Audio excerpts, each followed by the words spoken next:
Nella storia dell'uomo, ogni volta che la sofferenza ha superato il limite, si è aperto un bivio: stringersi con più forza alla fede oppure rinnegarla del tutto. Guerre senza fine, pestilenze, carestie, prove che non hanno cancellato la religione ma l'hanno trasformata, a volte rifugio, a volte ferita insanabile.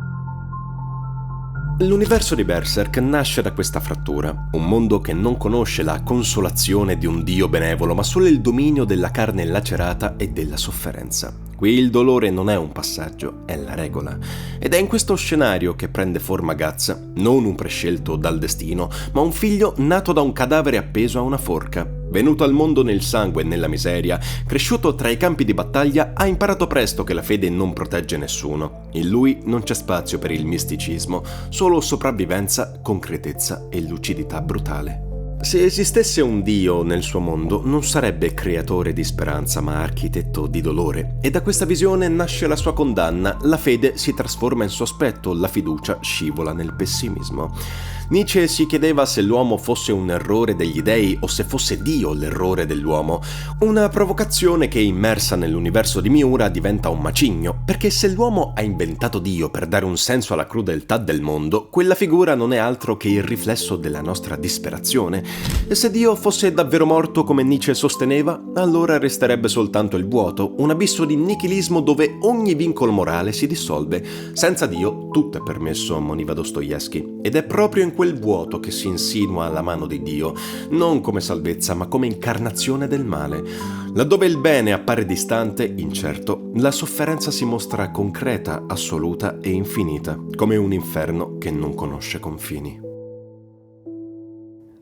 Chi porta il marchio lo sa bene, non c'è tregua. Spiriti che inseguono senza sosta, non importa dove ti rifugi, verranno a prenderti anche nel sonno. Ogni tuo legame rischia di essere condannato a una fine orrenda, in quanto tu stesso diventi portatore di sventura. È una condanna che divora tutto ciò che si ama. La religione promette redenzione, una salita verso il paradiso al termine della sofferenza, ma in Berserk quella via non esiste. Qui l'unica certezza è che il dolore non finisce mai. La mano di Dio non è un'ombra lontana, ma la forza che regge il mondo. Il male come principio ordinatore assoluto ed eterno. Lo stesso caos che nel Big Bang ha generato tutto nella sua insensata violenza diviene l'unico principio, puro pessimismo. La vera angoscia dell'opera non sta solo nelle sue immagini cruente, sta in questo orizzonte senza salvezza, la lotta non ha tregua, la sofferenza non conosce confini. Quando gli apostoli rompono nel mondo degli uomini, l'inferno stesso scende sulla terra e Guts vive in quell'inferno, in un assedio che non concede respiro. Sopravvivere in simili condizioni richiede una forza quasi disumana, una resilienza che sembra impossibile, ed è qui che Miura tocca il nostro mondo, perché in un cosmo dove Dio tace o non esiste, l'uomo non ha scelta, deve trovare dentro di sé le risorse per resistere, non per forza nella fede, ma per forza di volontà, una volontà pesante, dura come un grosso blocco di ferro, come quello che porta con sé Guts. La mano di Dio è la personificazione di questa visione perversa. Slan, lussuria e corruzione fatte carne. Ubik, il seduttore che spinge l'anima a stringere patti col male.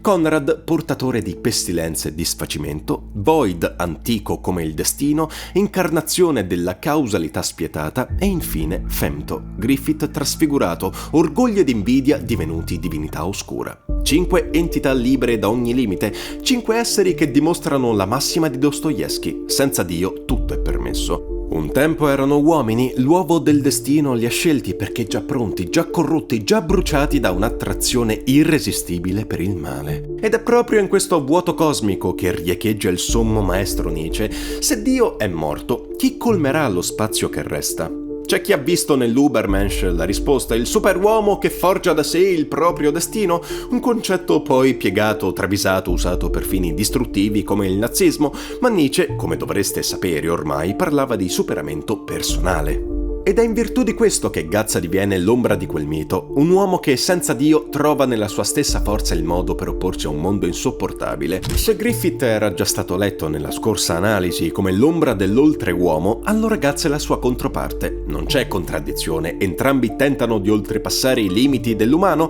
ma lo fanno in direzioni opposte. Griffith è l'Ubermensch che calpesta, rifiuta i vincoli morali e si erge al di sopra dell'umanità, trasforma l'ambizione in divinità oscura.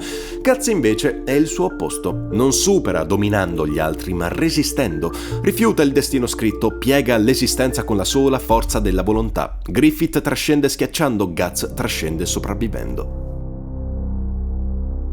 Così emergono come due poli inseparabili, lo yin e lo yang di un unico principio oltreumano. Griffith è la luce che acceca e divora, Guts è l'ombra che resiste e non cede, uno divinità artificiale, l'altro uomo che rifiuta persino a Dio il diritto di dettare legge. Entrambi sono facce della stessa medaglia, entrambi sono Nietzsche, ma ciascuno in una forma diversa. Uno è potere assoluto, l'altro volontà indistruttibile. E in questo equilibrio di opposti, Miura ci svela la verità più inquietante. L'oltreuomo non è mai solo ascesa o sodo rifiuto, bensì è lotta costante tra ambizione e resistenza, tra dominio e sopravvivenza. Griffith e Guts sono i due estremi di questa tensione e per questo non possono esistere l'uno senza l'altro. Tenetelo bene a mente se volete iniziare a immaginare un possibile finale. Troppe volte Berserk viene, lasciatemi dire, banalizzato e ridotto a manga di tizio forzuto che ammazza i mostri solo perché molto spesso si tende a banalizzare il medium fumettistico in generale. Alla fine Berserk non è solo carneficine, demoni e disperazione, è una meditazione sull'uomo gettato in un mondo che non conosce giustizia né misericordia, un mondo che non offre risposte ma soltanto prove.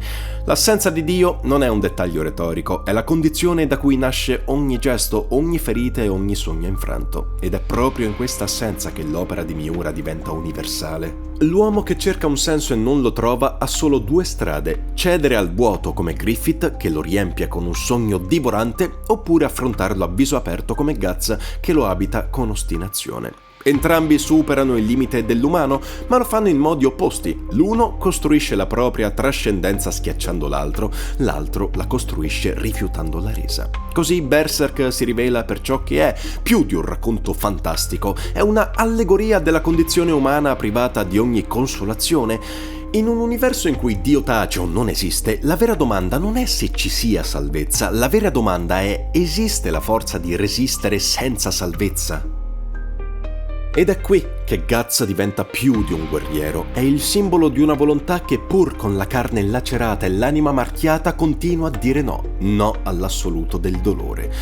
In questo eterno conflitto tra dominio e resistenza, Berserk ci mostra che l'oltreuomo non è un ideale lontano, ma una tensione che vive in noi, non un dio da venerare, ma un cammino da percorrere. E forse il messaggio ultimo è proprio questo. Anche nell'inferno più buio, l'uomo resta uomo finché sceglie di non arrendersi.